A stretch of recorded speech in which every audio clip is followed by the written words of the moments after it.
Bonjour très chers amis, nous sommes samedi. Une vidéo pour l'Ukraine et surtout pour montrer le courage qu'ils ont et qu'ils sont incroyables.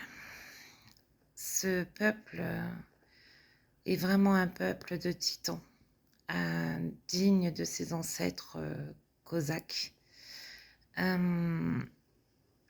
C'est un peuple qui, malgré l'adversité, continue à vivre le plus normalement possible, montrant à l'ennemi, à ce génocidaire du Kremlin, qu'ils vivent et que, quoi qu'il se passe, eh bien, à aujourd'hui, ils tiennent bon.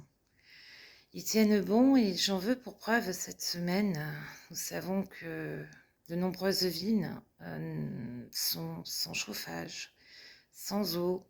Par ailleurs, à Kiev, il a été demandé aux personnes qui peuvent se déplacer ailleurs et trouver un endroit chaud de le faire par le maire Klitschko. Et pourtant, ce peuple résiste. Il résiste en se réunissant en bas des tours d'immeubles pour faire des barbecues improvisés, cuisiner ensemble, se réunir, chanter ensemble, vivre ensemble.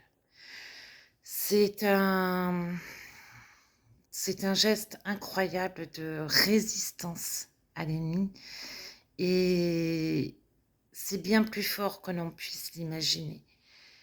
Malgré qu'ils ne puissent pas utiliser de chauffage, malgré le froid qui atteint moins 20 degrés parfois, eh bien, ils continuent à vivre, quitte à porter des couvertures pour se rendre d'un point A à un point B.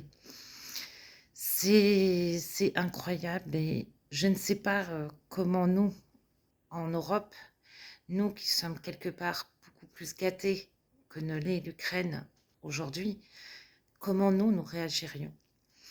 Cette résilience est formidable et ça me paraît important de le signaler, de le dire, parce que beaucoup disent que le peuple ukrainien est las de la guerre. Oui, il est fatigué de la guerre. Beaucoup disent que le peuple ukrainien va craquer, va lâcher, parce que Poutine est en train de détruire tout ce qui est infrastructure vitale. Un hommage également à tous ces électriciens qui, 24 heures sur 24, protégés par l'armée, font tout pour que les Ukrainiens retrouvent de l'électricité. Ces hommes de l'ombre, cette deuxième ligne est aussi importante que la première ligne qui est sur le front.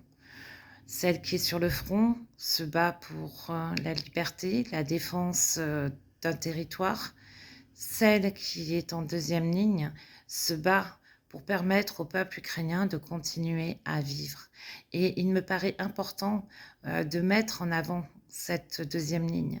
Cette deuxième ligne qui est aussi celle des médecins, des soignants, des personnes qui sont bénévoles, qui aident les réfugiés de l'intérieur, qui apportent de la chaleur dans leur cœur, dans leur âme. Et aujourd'hui, il est important de leur rendre hommage, car on parle très peu d'eux et pourtant ils sont tout aussi importants que les militaires sur le front.